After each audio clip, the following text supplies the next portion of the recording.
थोड़ी सी बातें आपके बीच में रखूंगा, जरा ध्यान देके सुनेंगे। हमारे वरिष्ठ भजनोपदेशक घनश्याम प्रेमी जी और भूपेंद्र जी, यदि ऐसे भजनोपदेशक के बाद में किसी को प्रवचन के लिए बैठा दिया जाए, क्योंकि संगीत में आकर्षण होता है, संगीत के साथ में बाजा भी होता है, ढोलक भी होता है, स्वर होता है, और जो गद्य शैली है, संगीत से व्यक्ति स्वयं जुड़ जाता है, संगीत में आकर्षण होता है। और जैसे गुड़ खा करके मीठा मुंह हो जाता है, ठीक उसी एकदम शीघ्र मीठा मुंह हो जाता है। इसी प्रकार का प्रभाव संगीत का पड़ता है, लेकिन जो गद्य शैली होती है उससे जुड़ना पड़ता है। यदि आप जुड़ेंगे तो थोड़ी सी बात समझ में आ जाएगी, क्योंकि जैसे इनका संगीत बजता तो व्यक्ति के कान में आवाज जाती है, तुरंत अपने आप शांत हो जाता है व्यक्ति। लेकिन याद रखना, व्याख्यान शैली से जुड़ना पड़ेगा। थोड़ी सी बातें आपके बीच में रखनी है। आज बहुत खुशी की बात है, हमारे भ्राता ब्रजगोपाल जी ने बताया, जब परसों फोन किया कि बच्चे का जन्मदिन भी है और कुछ गृहस्थ आश्रम के विषय में भी थोड़ी चर्चा करनी है, हम बच्चों को आशीर्वाद भी देना है। मैंने कि ठीक है। मुझे तो ऐसा लगा कि कभी कभी सात्विक तरंगे मिल जाती है। जो बातें ब्रजगोपाल जी परसों मुझे बता रहे थे, वही बातें गुरु जी ने बता दी। ये होती है सात्विक तरंगे, आपस में तो बात नहीं होगी, तो ये होती है सात्विक तरंगे। देखो, मानव का चोला, ये जो मानव जीवन है, 4 आश्रमों में बटा हुआ है। जरा कुछ शब्दों पे चिंतन करेंगे। 4 आश्रमों में बटा हुआ है। पहला आश्रम ब्रह्मचर्य आश्रम होता है, दूसरा गृहस्थ आश्रम होता है, तीसरा वानप्रस्थ आश्रम, चौथा संन्यास आश्रम होता है। बाबा जी, आप आगे आ जाओ, यहीं आ जाओ, आगे आ जाओ। तो मैं निवेदन करना चाहता हूं, आश्रम शब्द को लेकर के भ्रमित हो गए हम लोग। हमने देखा जहां ब्रह्मचर्य आश्रम, वहां भी आश्रम शब्द चारों के पीछे है, लेकिन जहां ब्रह्मचर्य आश्रम, जहां ब्रह्मचारी पढ़ते हैं, वहां भी ब्रह्मचर्य आश्रम लिखा, वानप्रस्थ आश्रम भी लिखा रहता है, संन्यास आश्रम भी लिखा रहता है। लेकिन जो गृहस्थी रहते हैं, किसी ने अपने मकान या दरवाजे पर गृहस्थ आश्रम बोलो नहीं लिखा है। क्यों नहीं लिखा है? क्योंकि लोकाचार में लोग समझ नहीं पाए आश्रम किसको कहते हैं, आश्रम शब्द को नहीं समझ पाए।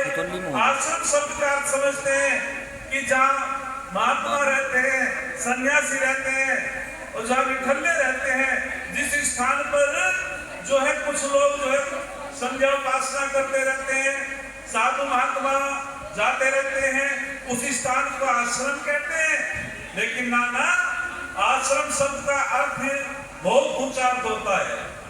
आश्रम शब्द का अर्थ होता है आ माने हर प्रकार से, श्रम माने मेहनत करना, परिश्रम करना।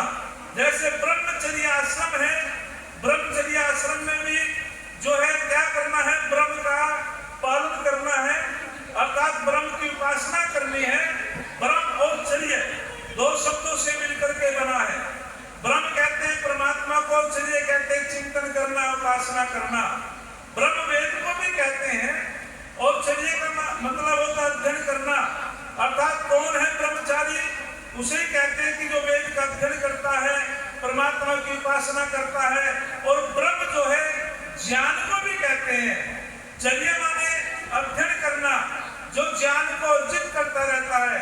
ब्रह्म माने विद्या को भी कहते हैं। चर्य माने प्राप्त करना, अर्थात जो विद्या की प्राप्ति करता है। अर्थात चारों के पीछे आश्रम लगा है। तो जो ब्रह्मचर्य आश्रम में तप करेगा, परिश्रम करेगा, विद्या को प्राप्त करेगा, उसे कहते हैं ब्रह्मचर्य आश्रम। हमारी विठल्लों की संस्कृति नहीं है, हमारी पुरुषार्थ की संस्कृति है, हमारी मेहनत की संस्कृति है, हमारी तप की संस्कृति है। कहीं भी ऐसा नहीं लिखा कि हमको निठल्लेपन से रहना है। इसी प्रकार से गृहस्थ आश्रम, गृहस्थ आश्रम को ज्येष्ठ और श्रेष्ठ आश्रम कहा है। इसी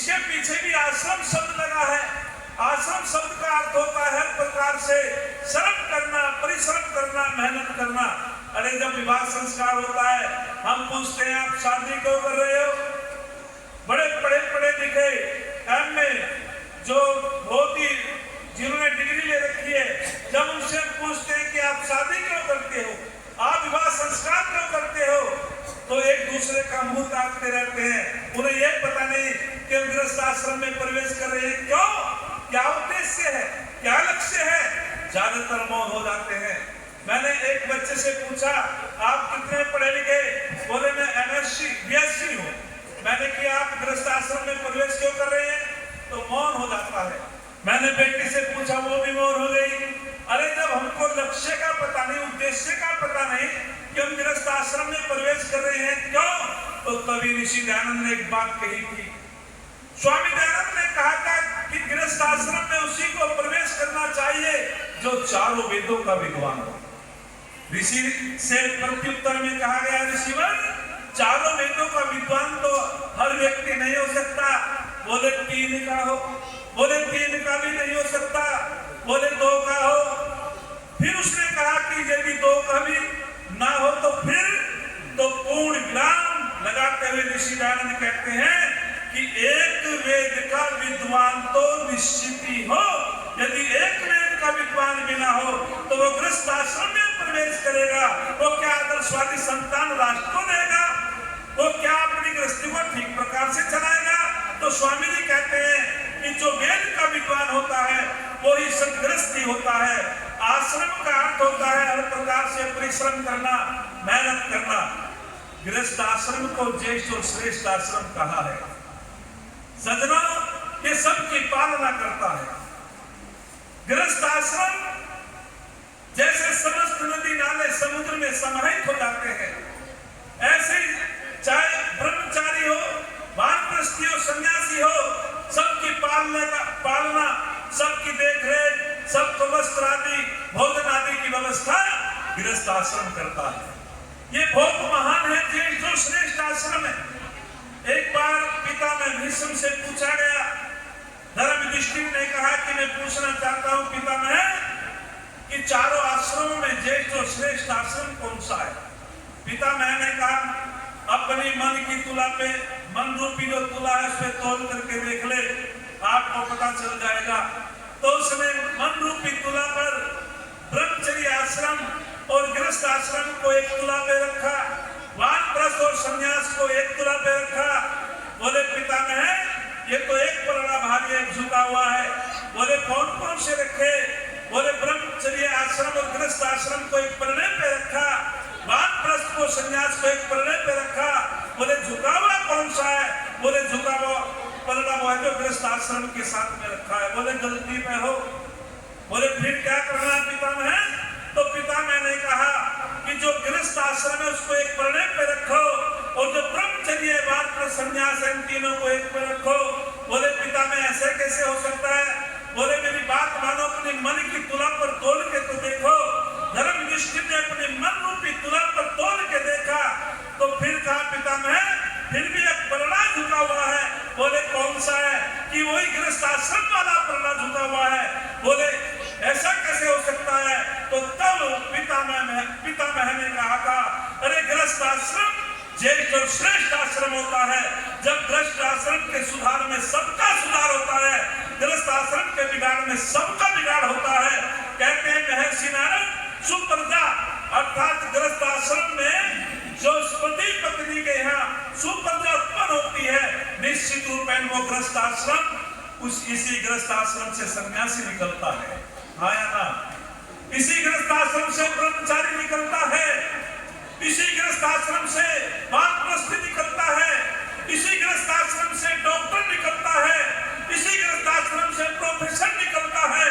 तभी तो स्वामी दयानंद ने कहा गृहस्थ आश्रम के सुधार में सबका सुधार होता है और गृहस्थ आश्रम के बिगाड़ में बोलो सबका बिगाड़ होता है। तो ये आधार है। यदि हम आदर्शवादी संतान इस राष्ट्र को देना चाहते हैं तो मैंने जब उन नौजवानों से पूछा आप शादी क्यों करना चाहते हो? उन्होंने कि पता नहीं। मैंने बेटी से पूछा आप शादी क्यों कर रहे हो? पता नहीं।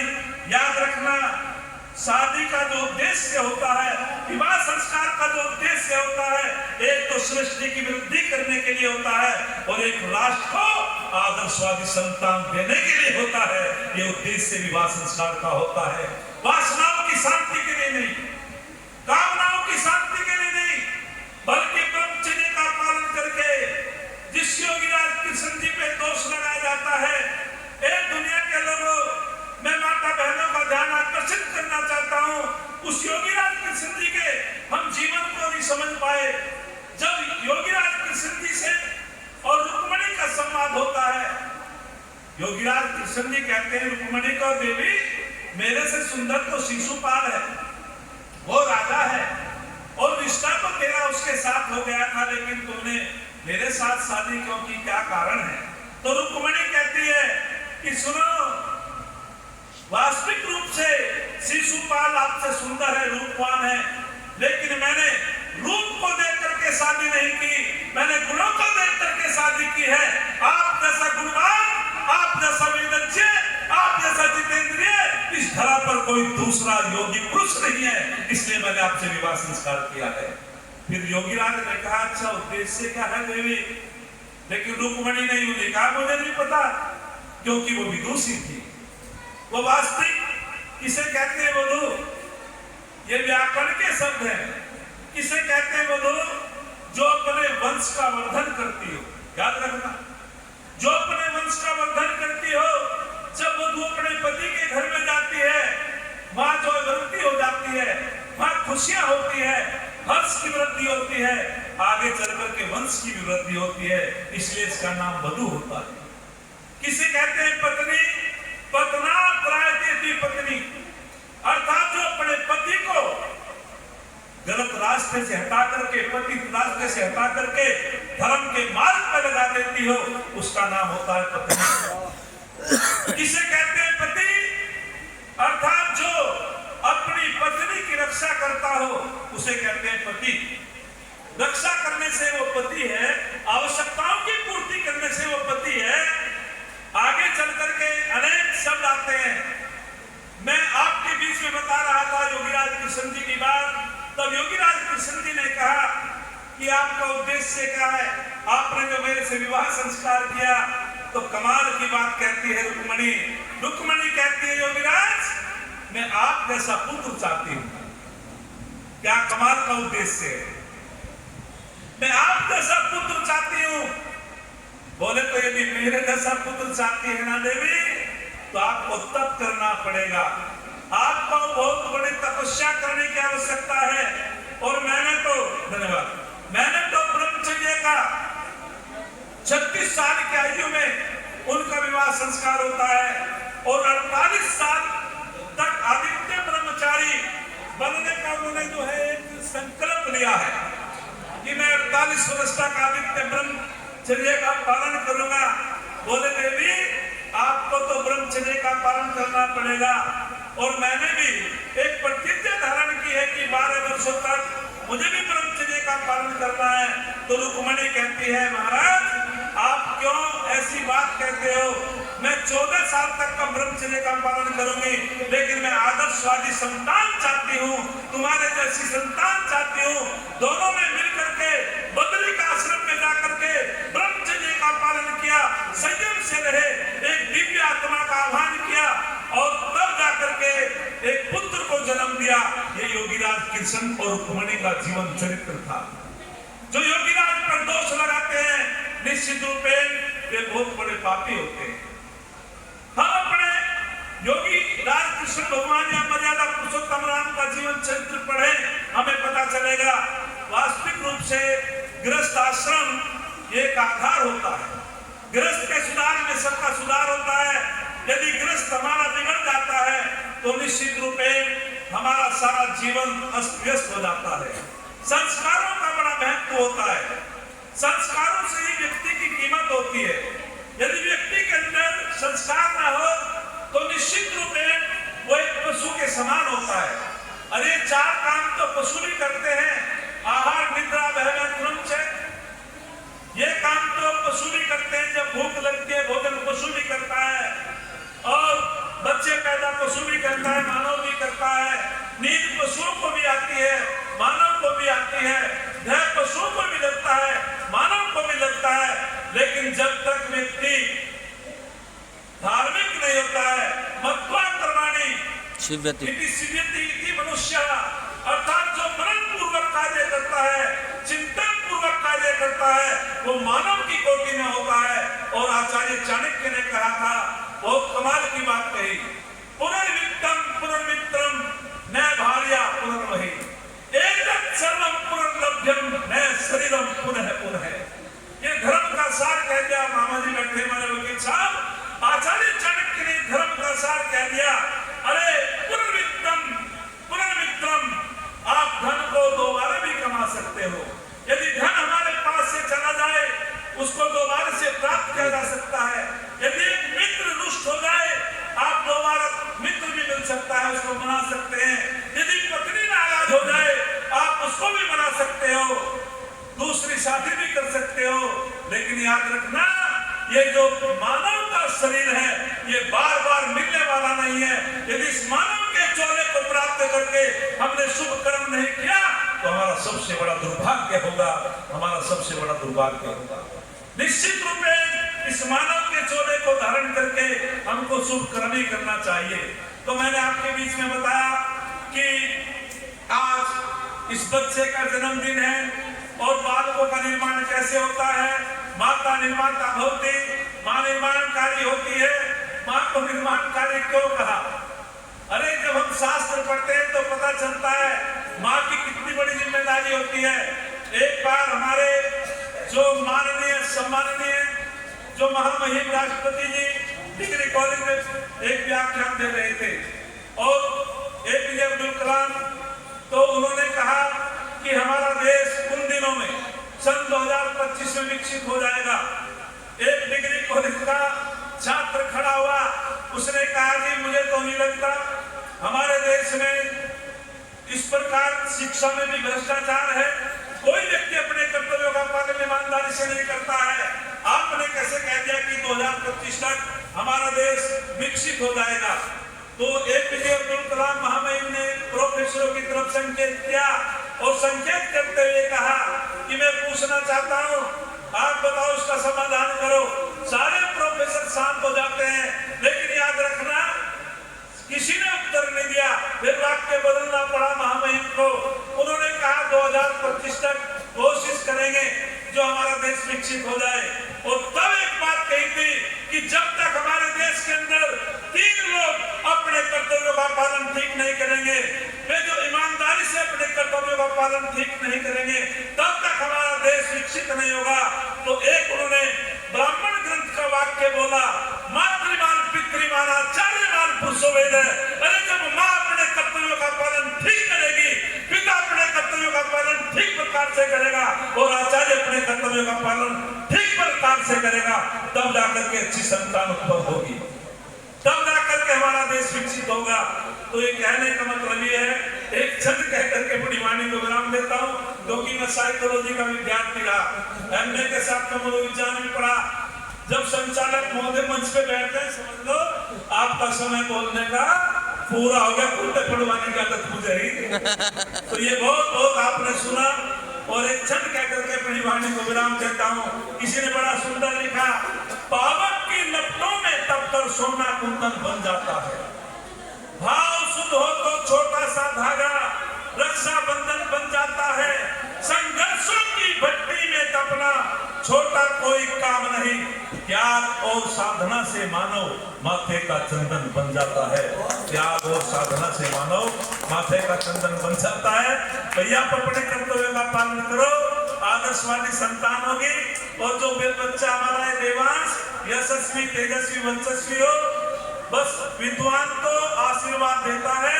कभी सोचो, घनश्याम प्रेमी जी ने भी कहा विद्वान बने, हम भी कहते हैं कि विद्वान बने और तुम गुरुकुल में पढ़ाइयो ना। हम क्या बलवान बने, पिलाइयो चाय, क्यों गुरु जी? हम कहते बलवान बने, पिलाओ चाय।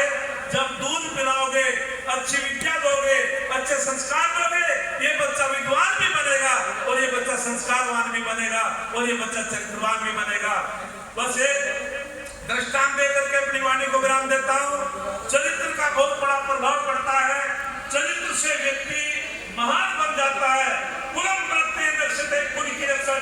से होती है।